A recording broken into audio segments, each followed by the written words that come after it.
In Dayton, calm wears a gentle face by day, but after dark it echoes through blood and shattered windows. A man collapsed near a poker table, cards still scattered beside his hand. A woman's last breath clouded the windshield of her vehicle before sunrise. A partner pursued revenge through broken doors and darkness. And a laborer fell on a quiet road, lawn debris still on his boots. These are not just crime scenes. They were lives interrupted mid-journey. Humanity broken in familiar spaces. Yet every ruling delivered justice, but never restored balance. Because in Dayton, even tranquility bears wounds that never fade. And this is inside Dayton's darkest black killers. Shocking murders and true crime documentary. Welcome back to Murderium, where real crime meet real justice. Case number 1. Laura Taylor. Christmas 1992 in Dayton, Ohio did not bring peace. It brought 6 bodies, an entire city shattered, and a trail of grief that stretched across 3 days no one who lived through them would ever forget. Between December 24th and December 26th, a 19-year-old named Marvelous Matthew King led a group of young people through a killing spree that investigators would later describe as one of the most chilling sequences of violence the state of Ohio had ever documented. These were not crimes born from poverty or desperation. They were not crimes born from a single moment of rage. They were, according to prosecutors, joy killings. Acts carried out with a detached and terrifying indifference to human life that left law enforcement struggling for language adequate enough to describe what had happened. At the center of it all were 2 people. Marvelous Matthew King, 19 years old, no prior criminal record, unremarkable by every outward measure. And his girlfriend, Laura Taylor, whose role in the killings would prove to be as deliberate as any gunshot fired that week. It began on Christmas Eve when the group targeted a man named Joseph Wilkerson. Wilkerson was an acquaintance of Taylor's, and he had no reason to distrust her. When she arrived at his home with King and the others, he let them in. He was bound with electrical cords so tightly that escape was impossible. King fired first. Then Taylor pulled the trigger herself, ensuring there would be no witness left to speak about what had happened inside that house. They did not stop.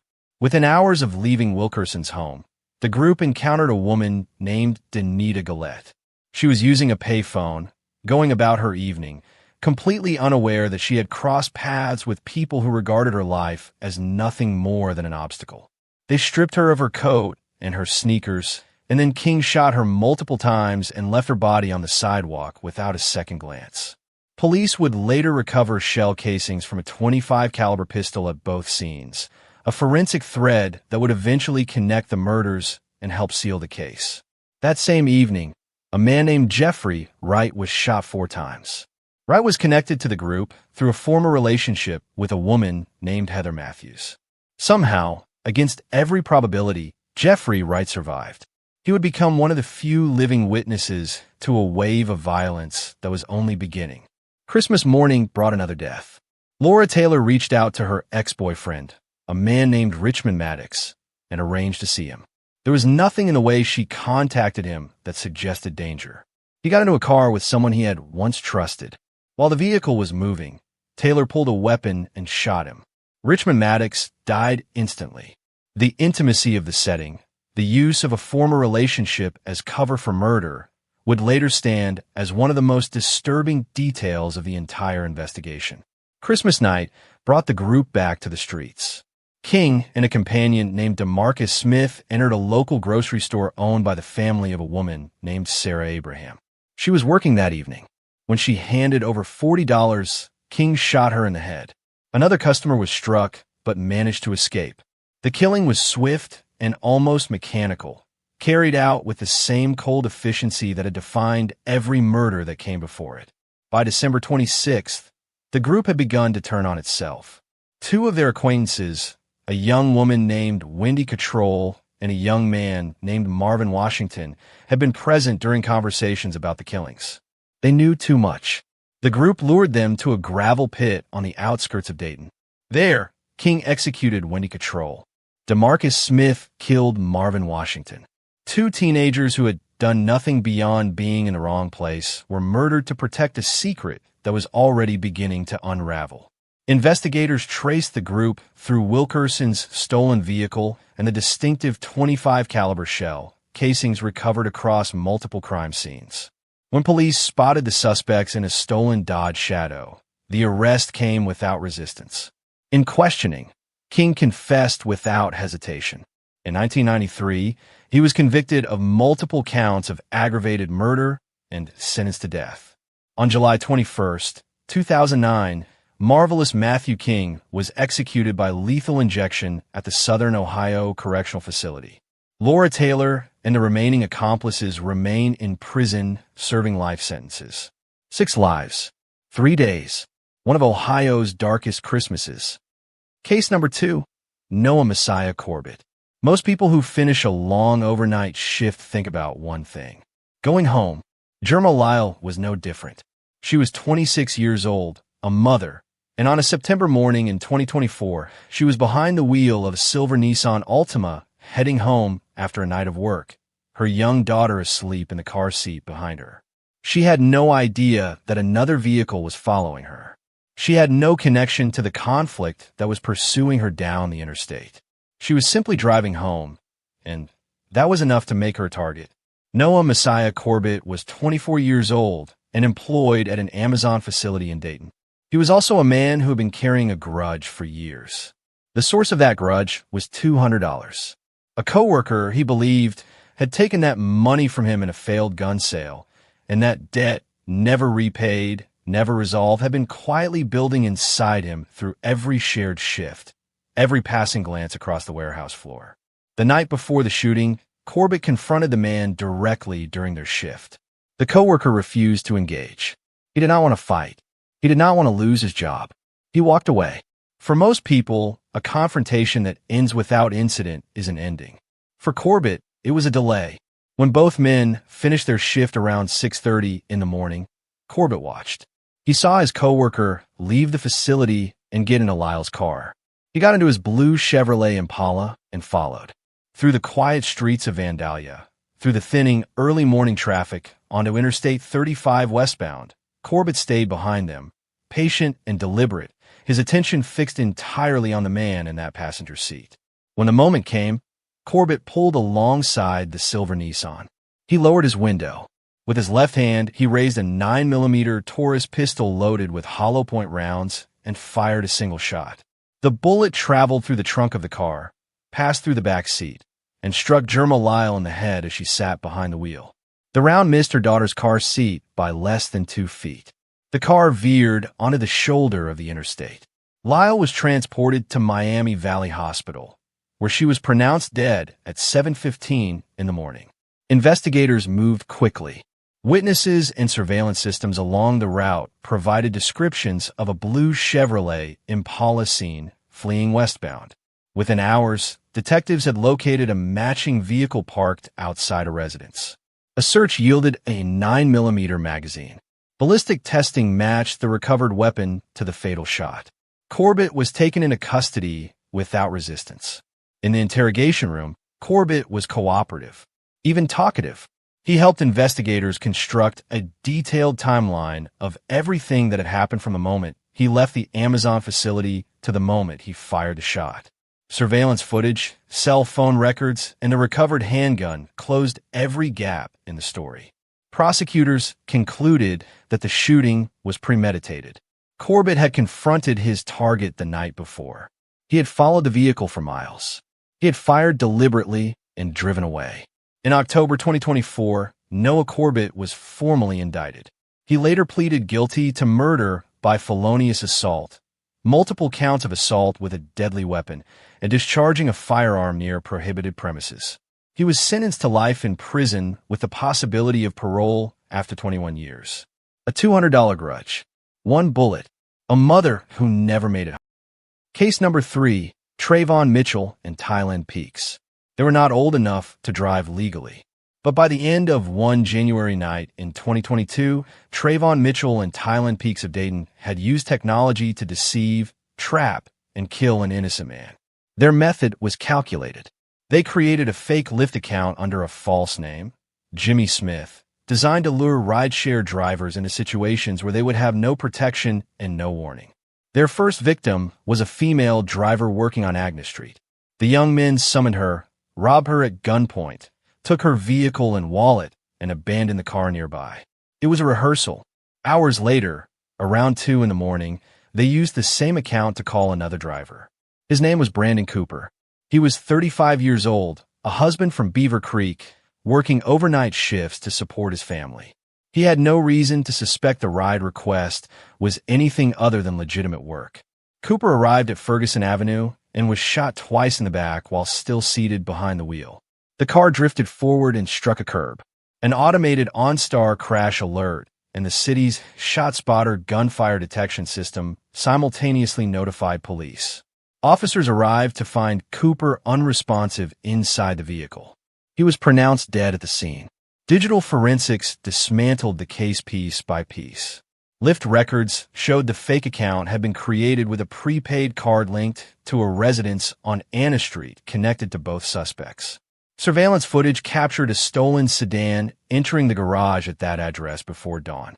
By mid-morning, a SWAT team surrounded the house. After several hours, Mitchell, Peaks, and 2 younger companions surrendered. Inside, police recovered 2 firearms, shell casings consistent with the murder weapon, and the first victim's stolen belongings. In interviews, Mitchell admitted to firing the fatal rounds. Peaks confessed to acting as lookout and helping lure drivers. Both were transferred from juvenile to adult court. In 2024, Mitchell pleaded guilty to murder and aggravated robbery and was sentenced to 25 years to life. Peaks entered guilty pleas to murder, robbery, and vehicle theft and received 27 years to life. A ride meant to deliver someone safely home became evidence of how easily technology can be weaponized against the people who depend on it. Case number 4, Almudahin Mleen. The house on Kensington Drive looked ordinary from the outside.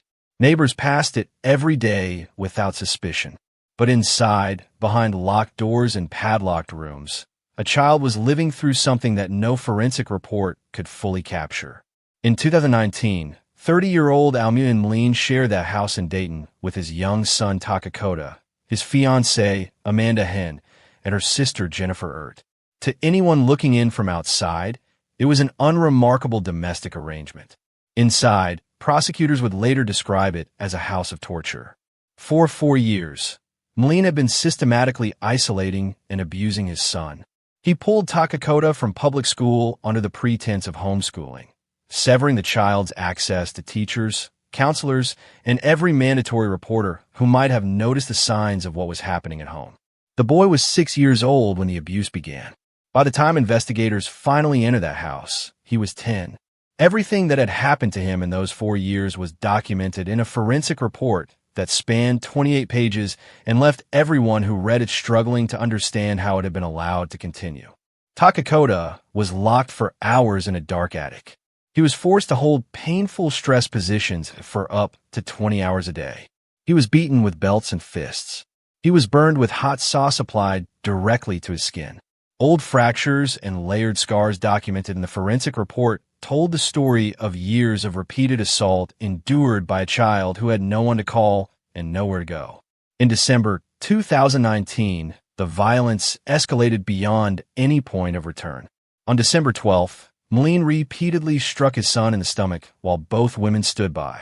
By the following morning, Takakota was weak and barely able to stand. When he fell from the attic stairs, Mleen elbowed the child in the back, dragged him into the bathroom, and forced his head underwater.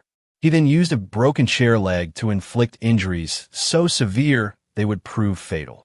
On December 13th, Mleen called 911.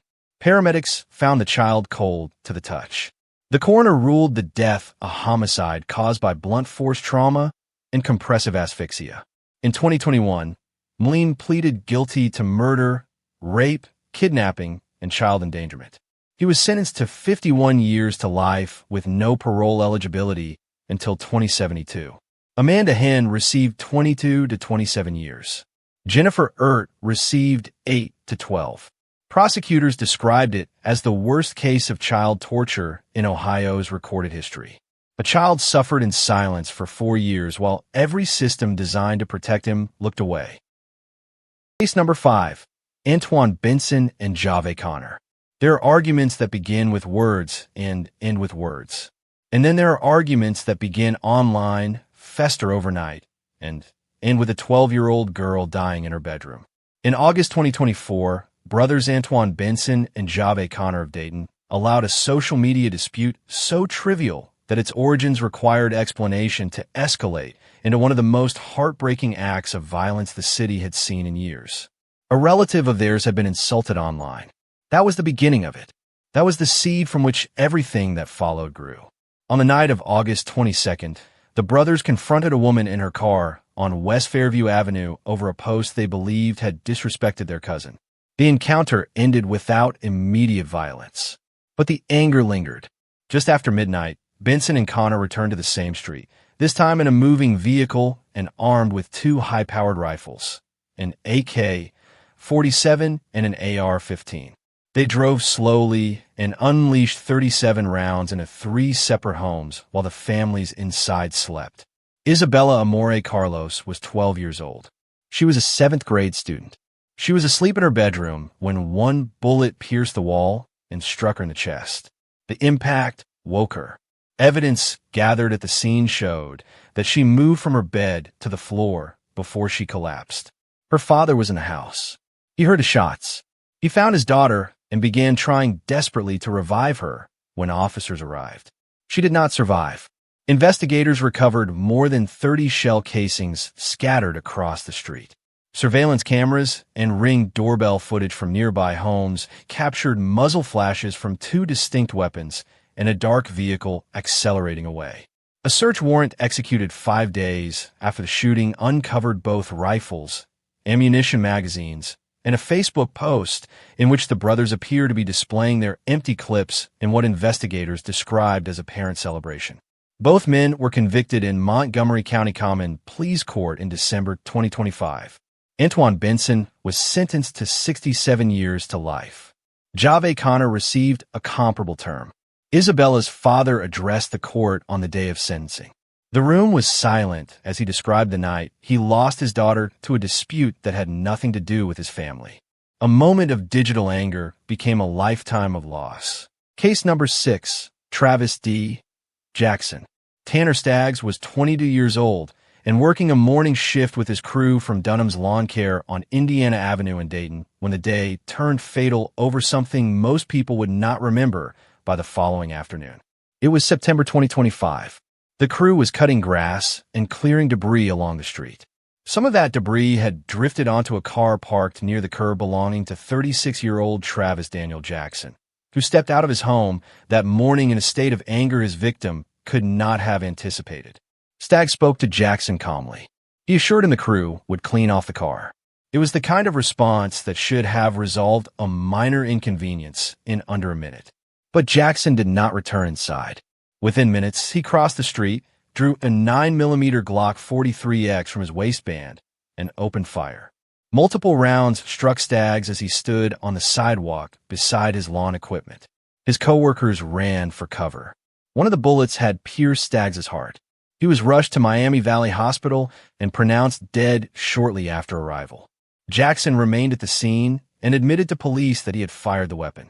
Inside his home, investigators recovered the Glock and additional ammunition. Ballistic testing confirmed the weapon matched the shell casings recovered from the roadway.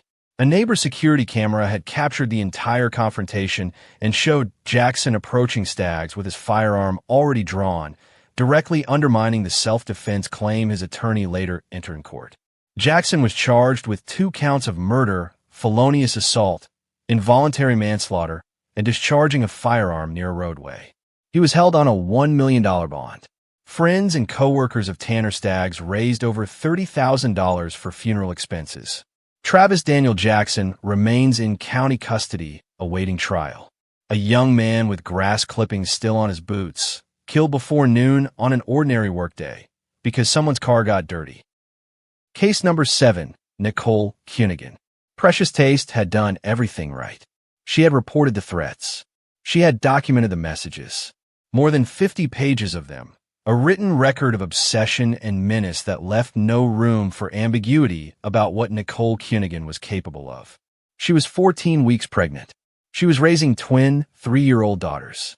And she was afraid of a man who had already been convicted of stabbing her, who was currently on parole for that crime, and who had been sending her messages telling her he was watching her every move. On the morning of May 22, 2024, Cunningham arrived at Taste home on Shaftesbury Road in Dayton. Witnesses reported hearing an argument outside. Cunningham left. For a moment, it seemed like it might be over. Then he came back. He forced open a bedroom window and began firing through it before he was even fully inside. The first bullet struck Deontay Johnson as he lay in bed under the covers. Then Cunningham climbed through the window and pursued Precious Taste through her own home, shooting her multiple times as she tried to escape. She collapsed near the stairs. Their 3-year-old daughters were in another room when the shots tore through the house.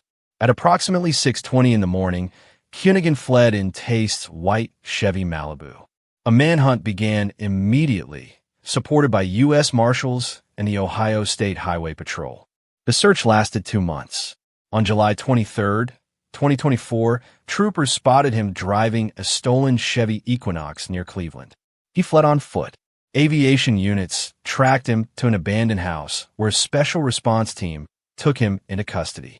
Forensic analysis confirmed his fingerprints on the stolen vehicle, the firearm, and shell casings from the scene. The threatening messages established clear premeditation. A jury convicted him on 10 counts, including multiple murders, felonious assault, and involuntary manslaughter for the unborn child. He was sentenced to life in prison with parole eligibility after 39 years. A woman surrounded by warning signs, failed by every system meant to protect her, paid for that failure with her life and the life of her unborn child. Case number 8. Quandary Morris Oglesby. Sugar's Lounge on North Main Street was the kind of place where the night ran long and the money moved quietly. It was past 2 in the morning on an April night in 2025 when Quandary Laverwani Morris Oglesby walked through the front door. Security patted him down at the entrance. No weapon was found.